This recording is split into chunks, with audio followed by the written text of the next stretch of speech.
김 목사입니다.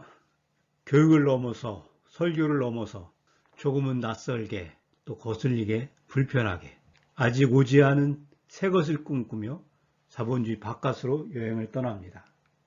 희년신앙 본문 읽기와 풀이입니다. 희년신앙 본문 읽기 느헤미야 희년선 5장 1절에서 13절 말씀입니다. 저는 이 말씀을 읽으면서 다시 야훼신앙, 다시 희년신앙으로라고 제목을 뽑았습니다. 느헤미야 이 희년선포 본문은 사실은 제가 선택한 희년신앙 본문으로 분류하지는 않습니다. 그렇지만 내기 25장의 희년 본문들이 느헤미야 시대 바벨론 포로 생활이 끝나고 70여 년이 흘러서 1차 귀환 유대인들과 2차로 귀환한 에스라 일행들과 또 3차로 귀환한 느헤미야 일행들이 경험한 예루살렘과 유다의 그런 민초들의 삶의 자리, 삶의 상황들이 이게 고스란히 반영되어 있다. 이렇게 이해를 합니다. 느헤미야가 예루살렘 유대 땅에 총독이 되어서 귀환했을 때 예루살렘과 유대 땅에 남은 유대인들의 삶의 상황은 그 옛날 야훼신앙 전통과 전혀 동떨어진 또 하나님이 주신 토지법과 이자금지법 또 사회적 돌봄 등에 대해서 완전히 멀어진 한마디로 야훼신앙과는 완전히 단절된 그런 사회 경제 상황들로 전락되어 있었습니다. 그런 상황들 속에서 느헤미야가 다시 이스라엘 야훼신앙 공동체를 새롭게 변혁하고 부흥시키려는 그런 일환으로 희년 선포를 합니다. 그 내용들이 오늘 본문 말씀을 이루고 있습니다. 본문 말씀을 읽기로 하겠습니다. 늘 이야기하듯이 제가 희년신앙 부흥회를 통해서 읽는 모든 성서의 본문 말씀은 제가 개인적으로 사역한 본문임을 이렇게 밝히면서 오늘 느헤미야 본문 말씀을 읽도록 하겠습니다. 그때 백성과 그들의 아내들이 그들의 형제 유다 사람들에게 맞서서 크게 울부짖었다. 우리 아들들과 딸들이 많으니 우리가 곡식을 구걸해야겠구나. 그렇게라도 연명하며 살아야겠구나. 라고 울부짖는 이들이 있었다. 또 우리의 밭들과 우리의 포도원들과 우리의 집들을 저당 잡혀서라도 우리가 이 굶주림을 위하여 곡식을 얻어야겠구나. 라고 울부짖는 이들이 있었다. 이 본문 말씀의 상황들이 너무나 비참하게 독자들의 마음을 파고듭니다. 어린 아들, 딸들이 많아서 국어를 통해서라도 연명하며 살아야겠구나라고 이렇게 한탄하고 울부짖는 사람들이 있습니다. 또 우리 밭들과 우리 포도원들, 또 우리 집들이라도 저당을 잡혀서 우리가 이 굶주림을 면하기 위해 곡식을 좀 얻어야겠구나 이렇게 부르짖는 사람들이 있습니다. 이 울부짖음을 느헤미야가 자기 눈앞에서 듣고 보게 됩니다. 주요 낱말들을 살펴볼까요? 엘 아헤이햄 하 예후딤 그들의 형제 유다 사람들에게 맞서서 이런 울부짖음과 이런 한탄과 이런 하소연이 자기 형제 유대 사람들에게 맞서서 터져나오는 그런 울부짖음이라는 것을 느헤미야가 보고 정말 가슴을 칩니다. 다른 이방인들이 우리 형제들을 약탈하고 착취하고 못 사시게 굴어서 그 고통이 너무 힘들어서 울부짖는 게 아니라 같은 히브리 형제들, 같은 야훼신앙 공동체 사람들에게 서로에게 이렇게 억압하고 착취하고 그래서 벌어지는 고통들 때문에 이렇게 울부짖고 있습니다. 니카, 우리가 곡식을 구걸해야겠구나. 라카라는 동사인데요. 취하다, 얻다 이런 의미를 가지고 있습니다. 그런데 이 본문에서는 구걸하다라고 읽는 것이 맞을 것 같습니다. 오르빔, 저당 잡혀서라도 아라브라는 동사인데요. 저당 잡히다 이런 뜻입니다. 이 굶주림을 면하기 위해서 이제 가진 돈을 다 털리고 밭과 포도원과 집들이라도 저당을 잡혀서 굶주림을 위해서 곡식을 얻어야겠다 이렇게 울부짖습니다. 농부가 자기 농토와 자기 포도원과 자기 집을 다 저당 잡혀서 빼앗긴다면 농부로서의 그런 삶이 파탄나게 되겠죠. 바라브, 굶주림을 위하여. 라부라는 낱말은 흉년 또는 굶주림 이렇게 이해할 수가 있습니다. 또 우리가 왕의 세금을 위하여 우리의 밭들과 포도원들을 잡히고 돈을 빌렸소라고 울부짖는 이들도 있었다. 또 이제 우리 형제들의 몸뚱어리와 우리의 몸뚱어리가 같고 그들의 자녀들도 우리의 자녀들과 같다. 그런데 보라, 우리가 우리의 아들들과 딸들을 종들로 파는구나. 채무노예로 파는구나. 우리 딸들 가운데는 이미 팔려간 딸들이 있으나 우리 손에 힘이 없구나. 우리의 밭들과 포도원들도 다른 사람들의 것이 되었구나. 라고 울부짖는 이들도 있었다. 점점 더 민초들의 삶의 상황이 비참해지고 고통스러워지고 있습니다. 주요 낱말들을 보겠습니다. 라비누, 우리가 돈을 빌렸소. 라바, 꾸다, 빌리다 이런 뜻입니다. 왕에게 세금을 바치기 위해서 우리 밭들과 포도원을 잡히고 돈을 빌렸다라고 울부짖고 있는 사람들이 있습니다. 세금을 바치기 위해서 농부들이 밭과 포도원을 잡히고 돈을 빌리는 상황은 최악의 상황입니다. 이렇게 해서 밭들과 포도원들이 다 지배자, 권력자에게 넘어가면 농부들은 다 농노로 전락하고 말겠죠. 코베심, 종들로 파는구나. 세금 때문에 밭들과 포도원을 다 날리고 남은 게 아무것도 없어. 이제 몸뚱아리 하나 남았는데 몸뚱아리마저 종으로, 채무노예로 팔 수밖에 없는 이런 비참한 상황들을 아주 본문 말씀이 낱낱이 증언하고 있습니다. 그런데 우리의 몸뚱아리를 채무노예로, 종으로 사는 사람들이 누구냐? 우리의 형제들이라는데 더 가슴이 아픈 거죠. 그래서 이 본문 말씀에는 이렇게 표현을 합니다. 이제 우리 형제들의 몸뚱아리와 우리의 몸뚱아리가 같고 그들의 자녀들도 우리의 자녀들과 같다. 그런데 보라, 우리가 우리 아들들과 딸들을 종들로 파는구나 라고 울부짖고 있습니다. 엔넬 야데누, 우리 손에 힘이 없구나. 그렇게 해서 이미 우리의 딸들 가운데 팔려간 딸들이 있는데 우리 손에 힘이 없어서 되찾지 못하고 있다라고 한탄을 합니다. 채무노예로 팔려간 딸들과 생이별을 하고 그 딸들을 다시 되사올 힘이 없어서 한탄하는 그런 처절한 상황들이 이렇게 표현되어 있습니다. 라헤림, 이미 다른 사람들의 것이 되었구나. 채무노예로 팔려간 딸들과 아들들을 되찾아오고 싶은데 이미 팔아먹을 걸 다 팔아먹었어요. 우리의 밭들과 포도원들이 다 다른 사람들의 소유가 되어버렸습니다. 실제로 이러한 상황들은 히브리 해방노예 공동체에서 있어서는 안 되는, 있을 수 없는, 그렇게 야훼 하나님이 그런 상황을 만들지 않도록 끊임없이 경계하고 율법을 주시고 규칙을 주시고 그랬음에도 불구하고 그런 상황들이 벌어지고 말았습니다. 아하르라는 낱말은 뒤에 또는 두 번째 또는 다른이라고 이렇게 해석을 할 수 있는 낱말입니다. 나는 그들의 울부짖음과 이런 말들을 들었을 때 나 스스로에게 더할 수 없이 화가 났다. 마음속 깊이 대책을 세우고 나는 귀족들과 관리들을 꾸짖으며 그들에게 말했다. 당신들은 저마다 자기 형제들에게 이자를 받고 고리대금을 하고 있지 않소. 느헤미야는 이런 민초들의 이런 처참한 하소연과 울부짖음을 듣고 화가 났어요.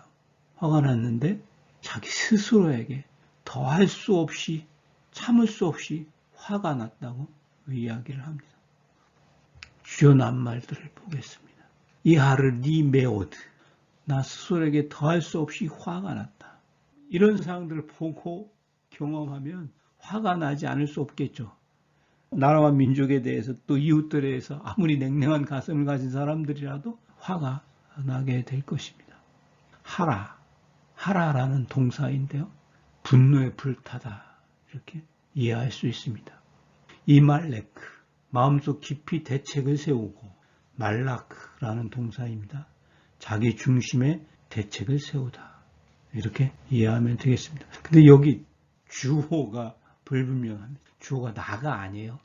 마음속 깊은 곳, 그것이 주어입니다. 예루살렘과 유대 땅에서 벌어지고 있는 이런 참혹한 상황들을 눈으로 보고 귀로 듣고 경험하면서 마음속 깊은 곳에서 자기 나름대로의 대책이 세워졌습니다. 아리바, 꾸짖었다. 니부라는 동사인데요. 다투다, 언쟁하다 이렇게 이해할 수 있습니다. 사실은 느헤미야가 페르시아 제국으로부터 예루살렘과 유대 지역의 총독으로 임명돼서 왔지만 지금 예루살렘과 유대 땅에 살고 있는 대중들에게 얼마나 큰 권위로 말빨이 먹힐 수 있었을까. 아마도 여기서 꾸짖었다라는 것은 언쟁하기도 하고 다투기도 하고 심각하게 논쟁하기도 하고 그랬다라고 이해할 수도 있습니다. 노쉼, 이자를 받고 분사인데요. 나슈아, 고리대금업을 하다라는 의미입니다. 내가 그들 때문에 큰 공동체 마당을 열었다. 내가 그들에게 말했다. 우리는 이방 민족들에게 팔린 유다인 우리 형제들을 우리 힘 닿는 대로 몸값을 치르고 구출했소. 그럼에도 불구하고 당신들은 당신들의 형제들을 팔려고 하지 않소. 더구나 그들이 우리 자신에게 팔리게 하고 있지 않소. 그러나 그들은 말없이 가만히 있었다. 그들이 할 말을 찾지 못했다. 내가 거듭해서 말했다. 이 문제를 해결하기 위해서 느헤미야는 큰 공동체 마당, 유대인 야훼 신앙 공동체 총회 이렇게 이해할 수 있겠죠. 공동체 마당을 열었습니다. 그리고 그들에게 막 꾸짖는 말을 쏟아냅니다. 우리는 이방 민족들에게 팔린 유다인 우리 형제들을 우리 힘이 닿는 대로 힘껏 이렇게 몸값을 치르고 대사하고 했는데 그럼에도 불구하고 당신들은 당신들의 형제들을 막 노예로 파는 이런 상황을 벌이고 있지 않습니까? 더군다나 그 우리의 형제들이 우리 자신에게 팔리고 있는 상황을 어떻게 이해를 하란 말이요? 라고 이렇게 나무랍니다. 이런 꾸지림을 들은 예루살렘과 유대 지도자들이 꿀먹은 벙어리로 아무 말도 못하고 이렇게 있는 모양이 본문 말씀에 드러나 있습니다. 주요 낱말을 좀 볼까요? 케일락 게돌라, 큰 공동체 마당 이렇게 번역을 했습니다. 케일라라는 낱말은 총회 또는 집회 이렇게 이해하면 되겠습니다. 그냥 유대민족 총회 이렇게 번역을 할 수도 있겠는데요. 좀 우리말로 큰 공동체 마당 이렇게 번역을 했습니다. 라고임, 이방 민족들에게 또는 이방인들에게, 고이, 이방인, 복수로 하면 고임, 이방인들 이렇게 이해할 수도 있겠는데요. 여기서는 이방 민족들에게라고 번역하는 게 좀 현실성이 있을 것 같습니다. 케데 바누, 우리 힘 닿는 대로, 케데, 뭐뭐에 비례해서 히브리 형제들이 다른 이방인들에게, 다른 이방 민족들에게 팔려나가면 온 공동체가 힘 닿는 것 몸값을 치르고 되사오는데 그것이 야훼신앙, 희년신앙에 따른 마땅한 행동인데 오늘 본문 말씀에는 그 정반대의 상황이 벌어지고 있습니다. 카니누, 몸값을 치르고 구출했소. 카나, 사다 또는 되사다 이렇게 번역할 수 있는 동사입니다. 배감, 그럼에도 불구하고, 감 또한 역시 뭐뭐 또, 감이라는 부사와 배라는 접속사가 이렇게 붙어서 이루어져 있습니다. 베니무케루 라누, 더구나 그들이 우리 자신에게 팔리고 있지 않소. 유대인 채무노예들이 이방 민족들에게, 이방인들에게 팔리는 것도 억울하고 원통한데 형제들에게, 같은 히브리 해방 공동체 형제들에게 팔리고 있는 상황들이 너무나 가슴 아픈 일입니다. 바야 하리슈, 그러나 그들이 말없이 가만히 있었다. 하라시, 말하지 않다 또는 벙어리가 되다 라는 뜻을 가지고 있습니다. 히브리 해방 공동체의 형제들을, 같은 형제들이 채무노예로 사고 파는 이런 상황들이 히브리 야훼 신앙 공동체 안에서 얼마나 비참하고 고통스러운 건지 당사자들은 아마 잘 알고 있었을 것입니다. 그래서 아무 말도 없이 아주 가만히 꿀먹은 벙어리가 되어 있습니다. 당신들이 행하는 이 일은 옳지 않아요. 우리의 원수 이방 민족들의 비난 때문이라도 당신들은 우리 하나님을 경외하며 뒤따라야 하지 않겠소. 나도 내 형제와 내 아랫사람들도 그들에게 돈과 곡식을 주었소. 바라거니와 우리가 그 빚을 포기합시다. 당신들이 제발 그들에게 오늘이라도 그들의 밭들과 그들의 포도원들과 올리브나무 농장들과 그들의 집들을 되돌려 줍시다. 그리고 당신들이 그들에게 빚으로 놓은 돈이나 곡식이나 새 포도주나 기름을 포기합시다. 주요 낱말을 한번 살펴볼까요? 로토브, 옳지 않아요. 유대인들이 유대인 형제들을 채무회로 사고 파는 이 일이 결코 옳지 않다라고 힐난을 합니다. 토부, 좋은 것, 이로운 것, 이렇게 생활형 형용사로 해석을 할 수도 있겠고, 옳은 것, 선한 것, 이렇게 종교적 관용어로 이해할 수도 있습니다. 근데 오늘 본문에서는 옳지 않다, 사회적 용어로 표현을 합니다. 메헤르파트, 비난 때문이라도, 하라프라는 동사인데 모욕하다, 헐뜯다 이런 뜻입니다. 히브리 해방로의 공동체들은 상호의존 경제 속에서 서로가 서로의 것들을 서로 나누고 공유하는 그런 아름다운 하나님 나라라고 이렇게 선전하고 이야기해 왔는데 자기들끼리 또 채무노예로 사고 팔리는 이런 비참한 상황들을 이웃 이방 민족들이 어떻게 생각을 할까? 꼴 좋다라고 비난을 퍼붓지 않았을까라는 이야기인 것 같습니다. 우리나라 지금 20대 대통령 뽑는 대선판에서 그렇게 해자되던 내로남불, 그것과 비교할 수도 있겠죠. 도덕적이라고 정의와 평등을 추구한다고 떠들더니 꼴을 봐라 이렇게 이해할 수도 있겠습니다. 할로 펠레쿠, 뒤따라야 하지 않겠소. 그러니 우리는 야훼 하나님의 자유와 해방, 정의와 평등, 생명평화 공동체라고 이렇게 떠들면서 우리는 하나님 나라를 살고 있어라고 했다면 이방 민족들이 비난하는 게 무서워서라도 우리가 하나님을 경외하고 뒤따라야 하지 않겠소라고 이렇게 꾸짖게 됩니다. 하나님을 경외하다, 두려워하다라고 이해할 수도 있겠는데요.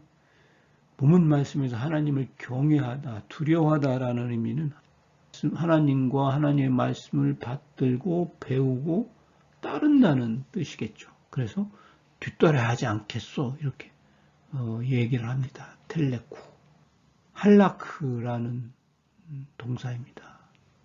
걷다, 행하다 이렇게 이해할 수 있습니다. 나즈바나, 바라거니와 우리가 그 빛을 포기합시다. 나, 제발이라는 낱말입니다. 아자부, 버려두다라는 동사입니다. 이렇게 야훼 하나님을 경외하고 뒤따르는 삶을 살기 위해서 지금 느헤미야는 나도 그렇고 내 형제도 그렇고 내 아랫사람들도 가난한 사람들에게 돈과 곡식을 빌려주었다. 그러니 제발 우리 모두가 그 빚을 포기하자 제안을 합니다. 하시부나, 당신들이 제발 되돌려 줍시다. 그렇게 지금 우리가 내 형제들에게 빌려준 돈과 곡식과 이런 것들을 다 포기하는 것. 거기에 더해서 당신들이 제발 그들에게 오늘이라도 그들의 밭들과 그들의 포도원들과 그들의 올리브 나무 농장들과 그들의 집들을 되돌려 줍시다 라고 제안을 합니다. 완벽한 희년 선언을 요구하는 것이죠. 우리가 지금까지 야훼신앙 공동체 안에서 자유와 해방, 정의와 평등, 생명평화, 야훼 하나님의 세상을 꾸리고 살아오려고 노력했지만 오늘 이렇게 우리 사회가 채무노예로 빚으로 이자와 이은 불로소득으로 가득 찬 이런 상황들을 한꺼번에 해결하자. 빚을 주고 다른 사람들의 밭들을 독점하고 포도원들을 빼앗고 올리브 농장들을 강탈한 또 빼앗아온 집들을 다 되돌려주자. 이게 이제 완벽한 희년 세상, 희년 선포입니다. 모든 것을 야훼 하나님의 자유와 평등, 생명평화 세상으로 리셋을 하는 거죠. 느헤미야는 그렇게 희년 선포를 제안을 합니다. 노심, 빚으로 놓은, 나시와 빚을 놓다 이런 뜻인데요. 당신들이 그들에게 빚으로 놓은 돈이나 곡식이나 새 포도주나 기름들을 포기합시다. 라고 이렇게 제안을 합니다. 그러자 그들이 화답했다. 우리가 되돌려주겠습니다. 그리고 우리가 그들에게 요구하지 않겠습니다. 당신이 말씀하신 것을 따라 우리가 그대로 실행하겠습니다. 그래서 내가 제사장들을 불러서 그 말처럼 실행할 것을 그들에게 맹세시켰다. 또한 내가 내 옷자락을 털며 말했다. 주요 낱말들을 살펴볼까요? 켄나아세, 우리가 그대로 실행하겠습니다. 켄이라는 낱말은 똑같이, 그와 같이라는 뜻입니다. 우리가 그들의 밭들과 포도원들과 감람나무 농장들과 그들의 집들을 되돌려 주겠습니다. 그리고 우리가 그들에게 빚으로 놓은 돈이나 곡식이나 새 포도주 모든 것을 요구하지 않겠습니다. 아쉐비엠, 내가 그들에게 맹세시켰다. 샤바, 맹세하다라는 동사인데요. 예루살렘 유대 땅 야훼신앙 공동체의 이러한 결심들을 확고하게 하기 위해서 느헤미야가 제사장들을 불러서 지금 그 사람들이 말한 것처럼 실행할 것을 예루살렘 유대 땅 주민들에게 맹세를 시켰습니다. 호치니 나아르티, 내 옷자락 이런 뜻도 있지만 나의 품 이런 뜻도 있습니다. 느헤미야가 내 옷자락을 털었다라는 표현은 느헤미야의 상징적인 행동인데요. 이렇게 공동체에서 완전히 제명되는 것을 상징하는 그런 상징 행동입니다. 하나님께서 이와 같이 그 말들을 지키지 않는 모든 사람을 털어낼 것이요. 그의 집으로부터 그의 일터로부터 이와 같이 하나님께서 털어내실 것이요. 그래서 빈털터리가 되게 하실 것이요.